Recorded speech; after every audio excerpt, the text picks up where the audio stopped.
gonna go ahead and jump into our first top 4 match of the evening here. This is going to be incredible. Shoma Honami versus Francesco Pio Pero. Shoma, the 2015 Pokemon World Champion. They're getting set up. They obviously have some similar strategies, and they've had the fortune of seeing each other playing on stream, so you can try to figure out your opponent's play style. So if you are just tuning in, Shoma Honami is running Charizard with that Charizard Y Megastone, Floette Eternal Flower form with its Megastone, Basculegion, Garchomp King Gambit, and Whimsicott. Francesco has a little bit of a different approach to this Charizard Mega Y team. Yes, you still have the Tailwind support with the Mega Aerodactyl, but you also have Sylveon there providing some good support with Yawn to provide that switch pressure that the Whimsicott and Encore bring for Shoma. From a Sylveon, and then respond with a super effective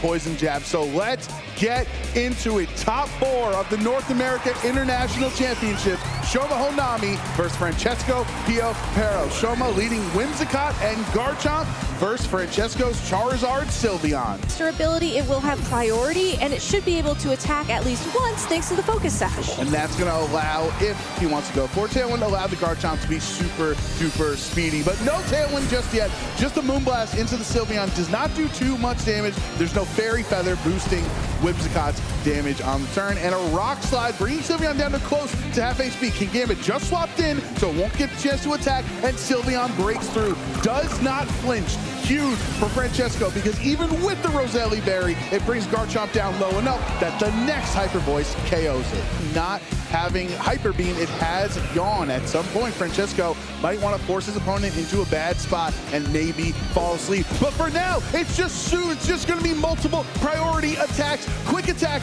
from the Sylveon will take the rough skin damage so that Sucker Punch can follow up, and you don't care about Tailwind, you don't care about Garchomp being one of the strongest attackers in the game when you can knock it out before it attacks. This could be a great opportunity for him to respond, and we get confirmation that he did bring his Floette to this battle. Speed to do massive damage.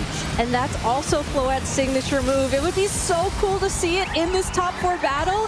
Shoma starts the Mega Evolution. Let's see what he follows it up with. That will be Mega Floette on the field, activating Fairy Aura. All fairy damage boosted by 30%. That means the quick attack does even more into the Whimsicott, but it's still not enough. Has to follow up with a Sucker Punch, double target, and Whimsicott is knocked out. Shoma no longer has that support from his Whimsicott. Dazzling Gleam into both of Francesco's Pokemon, but Sylveon hangs on with 8 HP. Was the weakest link on Shoma's team that turn. And now Shoma has to reel his final Pokemon here. 2 Pokemon like Basculegion thanks to priority, but this is one way around that. You have to Aqua Jet Sylveon because Quick Attack Sylveon is just too oppressive. That's so crazy to see here in top 4. But that's what Shoma needs to do to try to win this game. And now with Dazzling Gleam into the single target on King Gambit, you pick up 2 clean KOs when the Basculegion, excuse me, is still very healthy, and it's not choice locked, it's Mystic Water, so you can go for Wave Crash, you can go for Last Respect on the last turn of Tailwind. But Francesco didn't take the bait. That Sucker Punch didn't target the Basculegion. Will Protect here is a pretty safe play for Francesco, and we see one, and I'm assuming we're going to see the next one real soon. There it is. Yep, not even going to Mega Evolve yet. Charizard waiting for his moment in the sun until next turn when you actually want to activate the Drought. And that's just great recognition of the timers in play for these Pokemon battles by Francesco. If you go ahead and Mega Evolve and then immediately use Protect, that's a turn of sunlight that's just gone. Francesco's side of the field. Francesco also still has some speed control available to him via Rock Tomb on that Garchomp, so that could also be another way through this battle for him.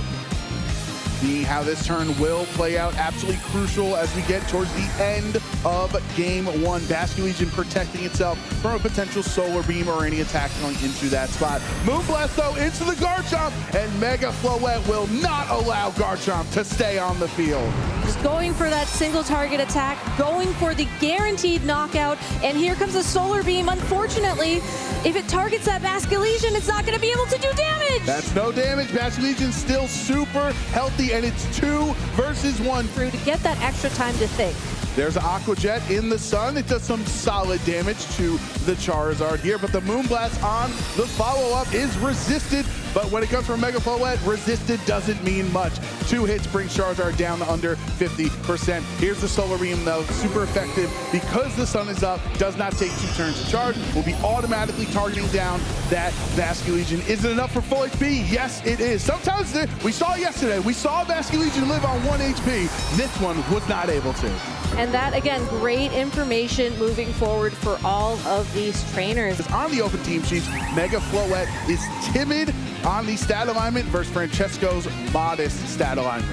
Yeah, and Francesco is going to be trying to utilize Weather Ball, which is guaranteed to connect thanks to the accuracy. I'm in the metagame here. No, and Mega Floette with the Light of Ruin, it missed! It doesn't do any damage to Charizard, and now a sun-boosted Weather Ball takes out Floette. Francesco Piopero, and like we saw how much Moonblast does with Fairy Aura in other battles in this matchup, but here it just didn't seem to find the alignment it was looking for. Shoma Honami, not an unfamiliar situation, did lose game 1 of his top 8 match as well, and was able to pull off that comeback. So now's the time for the world champ to show what he's made of. No, if you click Wave Crash into either of Francesco's Pokemon, it's going to do a lot of damage. Exactly, and Shoma also making a defensive switch here, not even ready to lose the Roselli Berry, sending in the Whimsicott instead. There is the Whimsicott we were talking about, not leading it, but bringing it in the back for a situation like this. Tailwind doubling Francesco's speed on his field for the next 4 turns. Hydro Voice does some solid damage into both, but Wave Crash picks up the 1-hit KO. And by sending in the Whimsicott in this position, you've now also staggered your Tailwinds, so that when Tailwind does expire, you have 1 extra turn that guarantees you will be faster, and Francesco just lost the ability to reset it. Can you find an attack to land against it if you expect the Tailwind, but Whimsicott here making another tricky play. Shoma playing it safe with Protect on both of his Pokemon. You would expect when you see Whimsicott hit the field with that Breakthrough ability and a Focus Sash intact, you're expecting a Tailwind, but no, you brought up a great point, Gabby, about staggering Tailwinds. Now Francesco has wasted 2 turns of Tailwind, so you'll have 2 turns of that stagger if Whimsicott clicks it now. Turn, that just means a more powerful Pokemon can come in and take advantage of those. Whimsicott finally clicks Tailwind, doubling Shoma's speed for the next 2 turns. Basculegion goes for Aqua Jet into the Sylveon, though, and it does okay amount of damage, but the Rock Tomb for Francesco brings Basculegion very low enough for Sylveon to pick up a double KO. This does, if you think it might be bad, oh no, Shoma's down to only 2 Pokemon remaining. Now it's Shoma gets 2 full HP Pokemon in with 3 turns of Tailwind. One of those Pokemon is going to be that Garchomp from earlier, and you can only assume the other one's going to be his Mega Pokemon of choice. And it's that Floette once again making an appearance. Back is against the wall. He has to attack if he wants to find his way into the finals. And Shoma needs to find out who that 4th Pokemon in the back is for Francesco, who has not been revealed yet. This is the final turn of Tailwind for Francesco. His Aerodactyl was knocked out. There's no way for him to boost his speed anymore outside of lowering Shoma's speed with the rock attacks there. Garchomp does hang on. It's so bulky and can respond with the Rock Tomb, just like I said, lowering Floette's speed by 1 stage. Now you have Garchomp with Poison Jab on Shoma's end. Super effective. Sylveon's down.